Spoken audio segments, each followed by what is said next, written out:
Welcome. SVM online class में आपका स्वागत है। आज बात करेंगे हम ड्राइंग की। इस वीडियो में 12th क्लास की ड्राइंग की बात करेंगे और हमने भारतीय मूर्तिकला की बात की थी। भारतीय मूर्तिकला के अंतर्गत हमने एलिफेंटा, एलोरा उनकी बात कर ली थी। हमने महाबलीपुरम की शुरुआत की थी, तमिलनाडु में है जो। महाबलीपुरम के अंदर 2-3 मंदिरों की बात की थी। पल्लव वंशीय जो राजधानी रही थी कांची, उसकी बात की थी हमने सप्त पगोड़ा या सप्त रथ की बात की थी।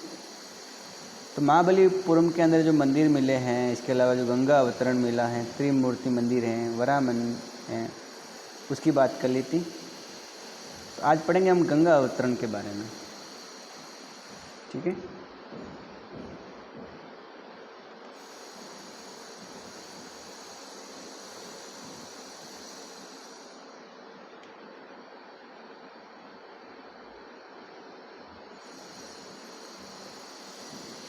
हेडिंग हो जाएगी हमारा गंगा अवतरण।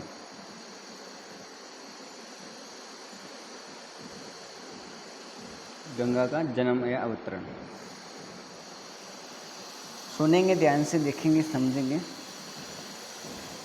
पहली बात है, किस जगह पर मिला है? ये महाबलीपुरम के अंदर है। कहाँ है ये? महाबलीपुरम के अंदर है ये मूर्ति शिल्प। बड़ा सुंदर मूर्ति शिल्प है, ठीक है।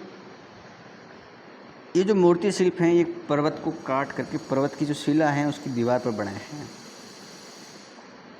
तो पर्वत की जो शिला है उस शिला की दीवार पर ये बना हुआ है क्या? गंगा अवतरण मूर्ति शिल्प, ठीक है। जैसे मान लो ये पर्वत है और यहाँ पर इस प्रकार से ये पत्थर है, इस प्रकार शिला, इसके ऊपर इस प्रकार की मूर्ति शिल्प बनी हुई है। इस प्रकार का गंगा अवतरण बना हुआ है, ये ध्यान रखना।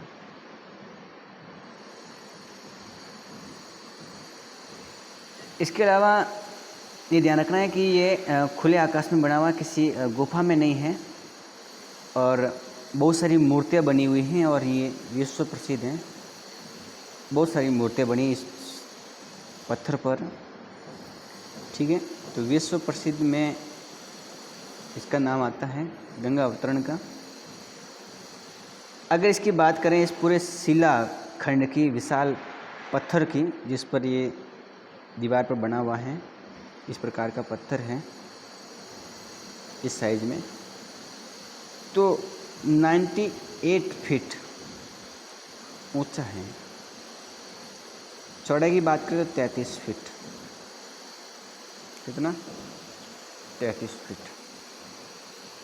गंगा अवतरण जो मूर्ति शिल्प है 33 फीट क्या है चौड़ा, और 98 फीट क्या है ऊंचा है, ठीक है। बहुत विशाल पत्थर पर इस प्रकार की मूर्ति शिल्प दिखाई देती है, जिसे तीर्थम कहते हैं। क्या बोलते हैं इसको? तीर्थम कहते हैं, ये ध्यान रखना है आपको। इसके अलावा इसे भागीरथ की तपस्या के नाम से भी इस मूर्ति शिल्प को पुकारा जाता है। इसे और क्या कहते हैं? भागीरथ की तपस्या।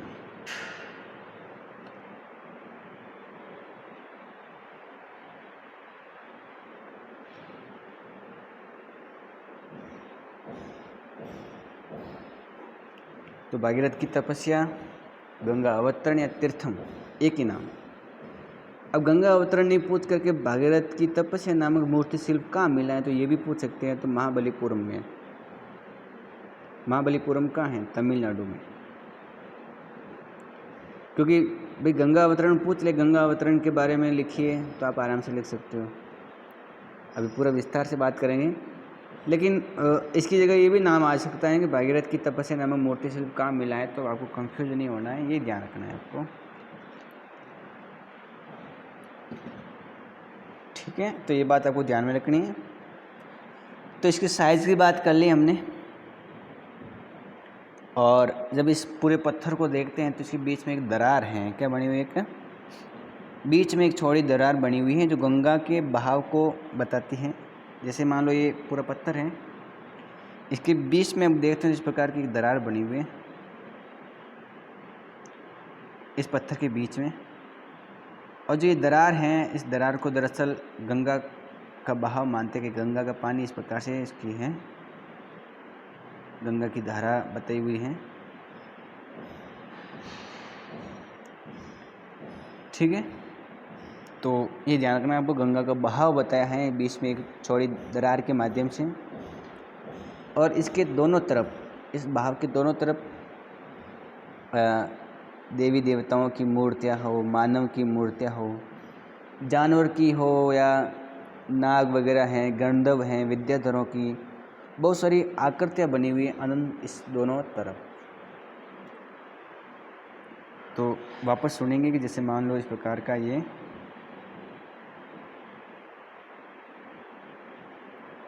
शिलाखंड है, पत्थर है। इसकी साइज़ की बात करें तो 90 फीट ऐसे, 33 फीट ऐसे। बीच में क्या है, इस प्रकार का गंगा का बहाव क्षेत्र बनाया हुआ है चौड़ी बीच में। दोनों तरफ क्या है, मानव की आकृतियाँ, देवताओं की मूर्तियाँ, पशु पक्षी दोनों तरफ है, नाग वगैरह, विद्याधर जो किताबें वगैरह लिए हुए हैं। इस प्रकार का ये शिलाखंड है जो महाबलीपुरम में मिला है। दोनों तरफ पर देवी देवताओं की मूर्तियां हैं, पशु की, जानवर की, गंधर्व, गज वगैरह, हाथियों की बहुत सारी आकृतियां हैं। अब ये जो आकृतियां हैं दोनों तरफ, ये दोनों गंगा के बहाव की तरफ हाथ जोड़ करके खड़े हैं। क्या हैं, हाथ जोड़कर खड़े हैं ये दोनों आकृतियाँ, मतलब सारे इस तरफ मुंह किए हुए हैं। इस आकृतियों में मानव हैं, देवता हैं, पशु पक्षी सब हाथ जोड़ करके इस गंगा के बहाव की तरफ खड़े हैं, ये ध्यान रखना है आपको। तो हाथ जोड़कर खड़े हैं सारे आकृतियाँ। एक बात सभी ध्यान रखें कि सारी आकृतियाँ इस अमृत धारा की ओर, इसकी धार की ओर हाथ जोड़कर खड़ी हैं। ठीक है, ये ध्यान रखना है आपको। इसके अलावा इस गंगा के बहाव के ठीक नीचे पास में दोनों भुजाएं उठाएं, दोनों भुजाएं उठाएं,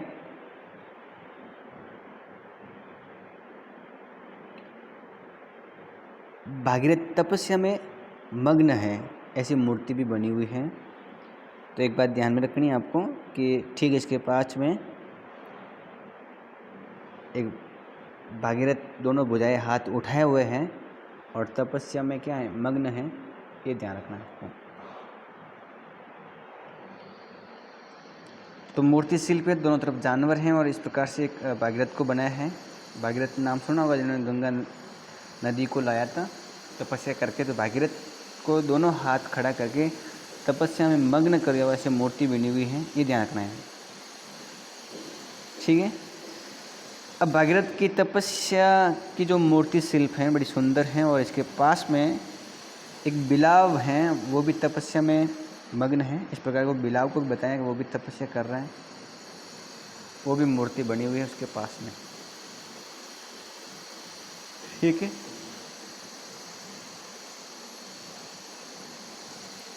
तो ये ध्यान रखना है आपको कौन कौन सी मूर्तियाँ बनी हुई है, किस किस की मूर्तियाँ बनी हुई हैं।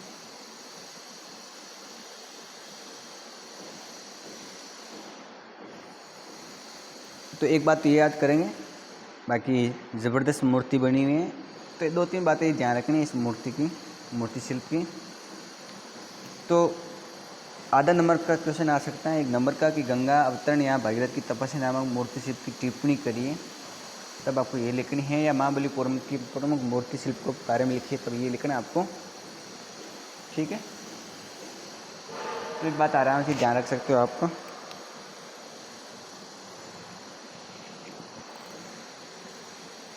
तो ये महाबलीपुरम की एक मूर्ति शिल्प की बात कर ली। इस मूर्ति शिल्प को आपको देखना भी चाहिए।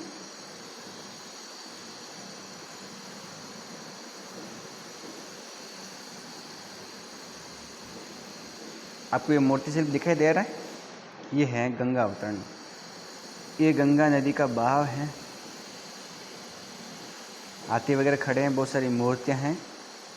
ये बुझा खड़े करके भागीरथ यहाँ पर खड़े हैं। ठीक है, इस प्रकार का गंगा बाब है, बहुत बढ़िया मूर्ति शिल्प है, ध्यान रखना आपको। अब बात करते हैं सप्त पगोड़ा या सप्त रथ की, जो महाबलीपुर में मिला है। सप्त पगोड़ा या सप्त रथ, ठीक है।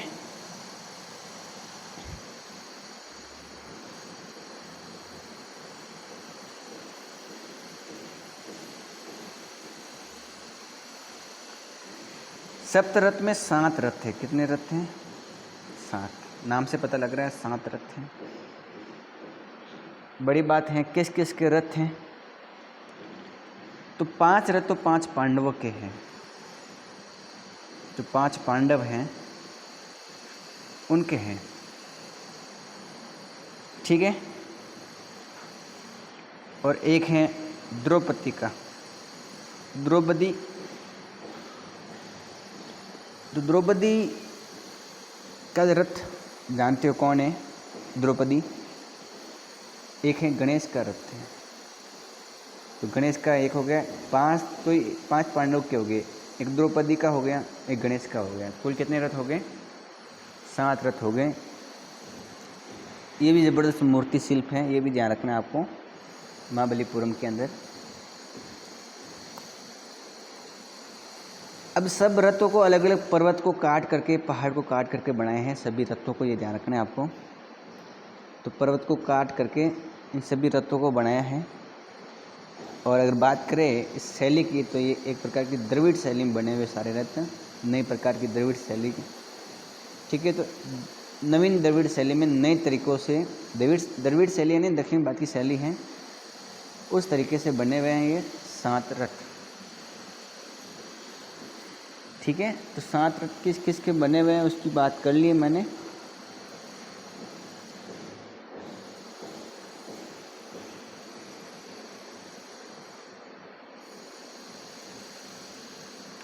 तो सप्त पगोड़ा की बात की है, 7 रथ की बात की है, 5 पांडव और द्रौपदी और गणेश पर्वत को काट कर बनाए हैं द्रविड़ शैली में, ये ध्यान रखना है आपको। लेकिन ऐसा नहीं कि इनमें इनकी मूर्तियां हैं, दरअसल ये सब शैव या शिव मंदिर हैं। ये जो 7 हैं सब क्या हैं? शिव मंदिर हैं। मतलब ये इस प्रकार के मंदिर बने हुए हैं छोटे छोटे, जिसमें 7 बने हैं, शिव मंदिर हैं, ठीक है। तो ये बात ध्यान रखनी, सभी क्या हैं? शिव मंदिर हैं। सबसे पहले रथों की बात करें तो सबसे पहले धर्मराज का रथ है,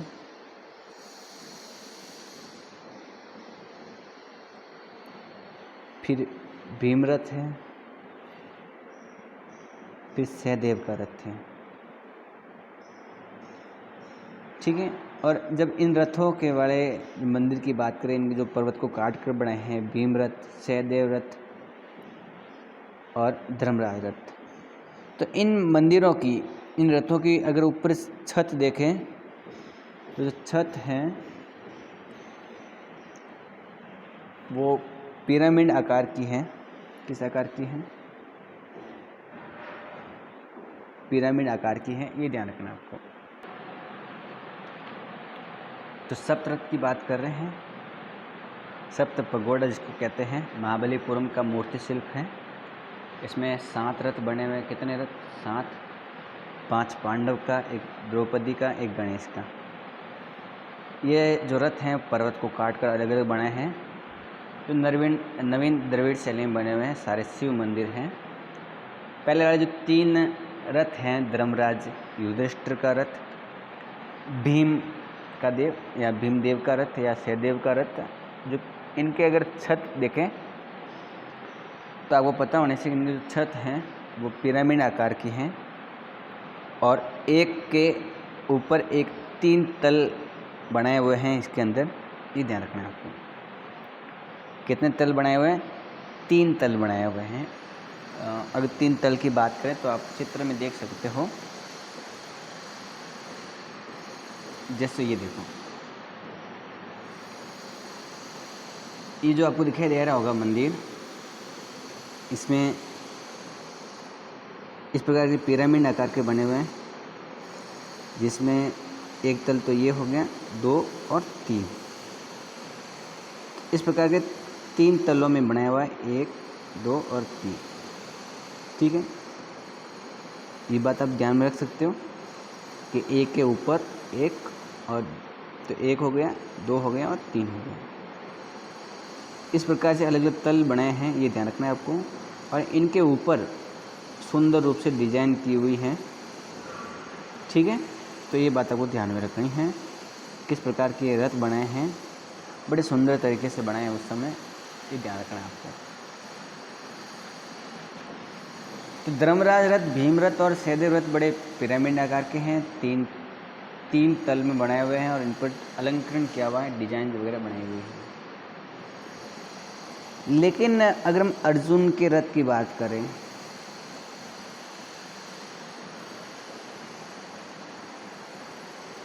या नकुल की बात करें,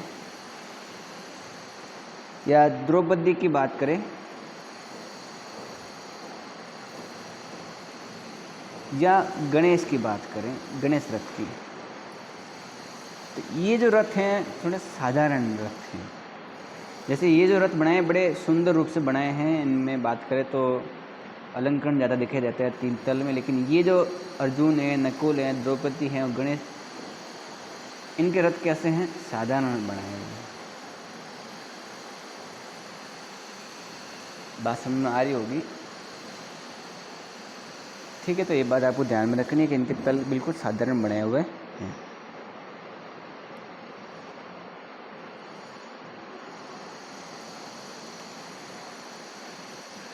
इसके अलावा सभी रथों की बात करें, वो भी इनकी कलात्मक चीज़ों की अगर बात करें, इनकी विशेषताओं की, तो इन विशेषताओं में जो पतले शेर बनाए उन्होंने,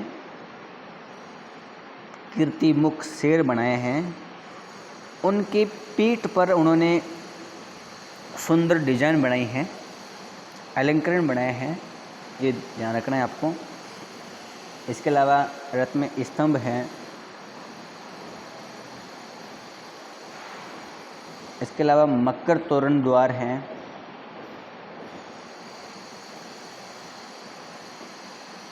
मकर तोरण द्वार का क्या मतलब होता है, ये समझना भी जरूरी है। मकर बोलते हैं मगरमच्छ को।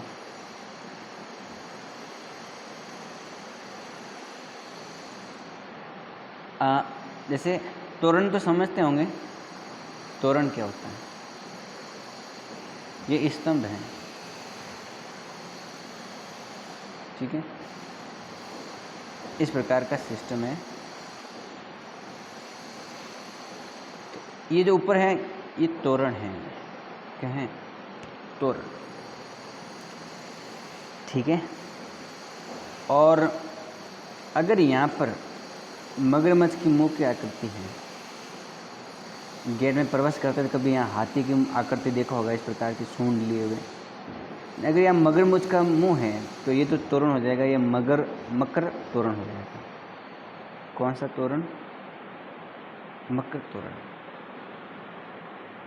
वापस सुनेंगे, मकर तोरण द्वार का मतलब हुआ कि ऐसा द्वार, ये भी द्वार है, गेट, द्वार का मतलब समझ आ गया ना, गेट, प्रवेश द्वार। ऐसा दरवाज़ा, द्वार, जिसके ऊपर यहाँ मगरमच्छ बने हुए हैं। इस तोरण पर क्या बने हुए हैं, मगरमच्छ, 2 मगरमच्छ बने दोनों तरफ, तो वो तोरण होगा, वो मकर तोरण होगा। तो ये जो बने हुए हैं रथ, क्या बने हुए हैं, ये जो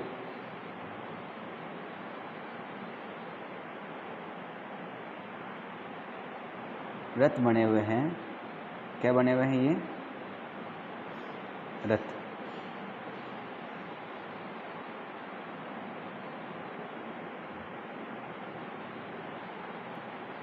इस प्रकार के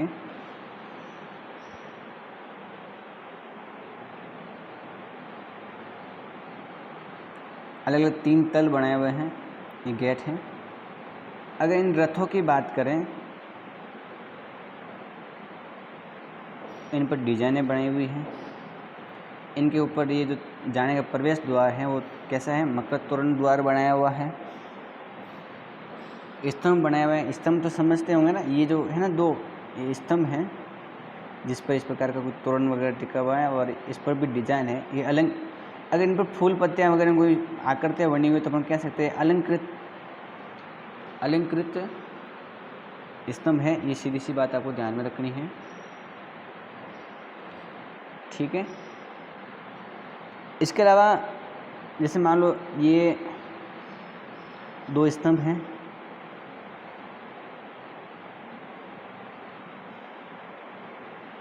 और अगर ऊपर इस प्रकार का है, इस प्रकार का,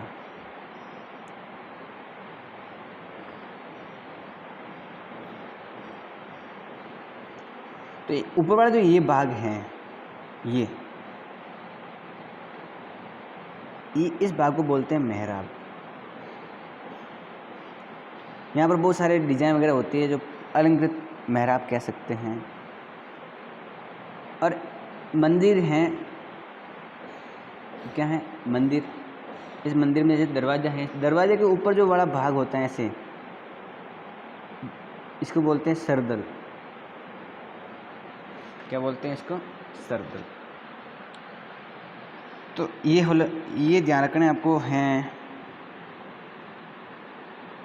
स्तंभ, यहाँ मगरमच्छ हैं तो ये तोरण हो गया, मकर तोरण द्वार। ऊपर इस प्रकार का सिस्टम है तो मेहराब हो गया, क्या हो गया, मेहराब। ये ऊपर इस प्रकार का गेट के ऊपर इस प्रकार का है तो मेहराब है। मुगल के समय में बहुत सारे मेहराब बने हैं, ये भी ध्यान रखना है आपको। तो इन स्तंभों के अंदर हमको अलंकृत स्तंभ दिखाई देते हैं, मकर तोरण द्वार दिखे हैं। इसके अलावा मेहराब भी हैं, चैत्य भी हमें नज़र आते हैं। चैत्य मतलब वह स्थान जहाँ पर हम आराधना वगैरह करते हैं, पूजा पाठ करते हैं, वो चैत्य होता है। विहार और चैत्य का नाम अपने बौद्ध धर्म के अंदर सुना होगा, मैंने बताया भी था आपको पहले कि बौद्ध धर्म के अंदर जो गुफाएं बनी वो 2 प्रकार की, चैत्य गुफाएं और विहार गुफाएं। वह स्थान जहाँ पूजा पाठ होती है वो गुफाएं चैत्य गुफाएं, जहाँ पर बौद्ध भिक्षु रहते थे वो विहार गुफाएं। और इन्हीं विहार गुफाओं की अधिकता की वजह से वर्तमान में एक राज्य है बिहार, वहाँ पर विहार गुफाएं हैं। तो ये ध्यान रखना आपको, ठीक है। तो ये बात आप आराम से समझ सकते हो। इस प्रकार से इन रथों को देखते हैं तो हमें इस प्रकार की अलंकृत चीज़ें दिखाई देती हैं और जो देखने लायक चीज़ है मैंने आपको बताया भी है। इसके अलावा मेरा महाबलीपुरम में और क्या क्या है, तो वहाँ पर एक वराह मंदिर भी बना हुआ है। वराह मंदिर जानते हो ना, भगवान विष्णु का मंदिर, वराह अवतार था भगवान विष्णु का, उसी का मंदिर, ठीक है। इसके अलावा विष्णु के 10 अवतारों का मंदिर भी मूर्तन बनाया हुआ है। दुर्गा जी की भी मूर्ति है, गजानन जी, लक्ष्मी गजलक्ष्मी हैं, सूर्य हैं, उसकी भी मूर्ति लगी हुई है। एक ऐसी भी मूर्ति है जिसमें राजा महेंद्र वर्मन की भी मूर्ति है, उसके साथ में उसकी रानी को भी बनाया हुआ है। तो राजा महेंद्र वर्मन के साथ में उसकी रानियों की भी मूर्ति बनाई हुई है। इस प्रकार की मूर्ति शिल्प भी हमको महाबलीपुरम में मिलती है, ये ध्यान रखना आपको, ठीक है। तो ये भी बात आराम से समझ सकते हो आप। इसके अलावा एक महेश मंडप या दुर्गा मंदिर भी है। क्या है, दुर्गा मंडप या दुर्गा मंदिर, जिसमें एक माता जी की मूर्ति है, जो माता जी हैं वो है महिषासुर मर्दिनी की। महिषासुर मर्दिनी का मतलब क्या होता है आप जानते होंगे। ऐसी देवी जो भैंसे के ऊपर विराजमान है और शेर पर विराजमान है और भैंसे का वध कर रही हैं, ठीक है। भैंसों को मारने वाली जो माता जी हैं, इस प्रकार के आपने फोटो वगैरह भी देखे होंगे। तो एक दुर्गा मंदिर में महिषासुर मर्दिनी की भी मूर्ति है, बड़ी सुंदर रूप से बनाई हुई है और आक्रामक मूर्ति है। प्रतिमा गतिशील और ओजपूर्ण दिखाई देता है। इसके अलावा इन गुफाओं में, यहाँ जो गुफाएं हैं उन गुफाओं की बात करें तो यहाँ हमें भगवान विष्णु का एक मूर्ति दिखाई देती है जो शेष नाग पर सोए हुए हैं। शेष शाही विष्णु मूर्ति भी दिखाई देती है। शेष शाही विष्णु मूर्ति का मतलब ये हुआ कि विष्णु भगवान की ऐसी मूर्ति जो शेष नाग पर लेटी हुई हैं। ठीक है, ये ध्यान रखना है आपको। और बाकी और बात करें तो अलग गुफाओं में एक नरसिंह वर्मन की भी मूर्ति है। किसकी? नरसिंह वर्मन की। साथ में उसकी रानियों की भी मूर्ति हमें दिखाई देती हैं। ठीक है, तो पल्लवकालीन जो भी मूर्तियाँ बनी है बड़ी सुंदर रूप से, राजा महाराजों की भी मूर्तियाँ बनी है और देवी देवताओं की मूर्तियाँ बनी है, माता जी की, विष्णु भगवान की और सेव जुड़ी हुई मूर्तियाँ भी मिली।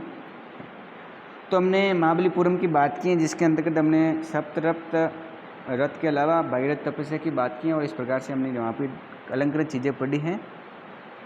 तो इसी के साथ में आपका ये महाबलीपुरम की मूर्तिकला पूरी हो जाती है। और आज के लिए इस वीडियो में इतना ही।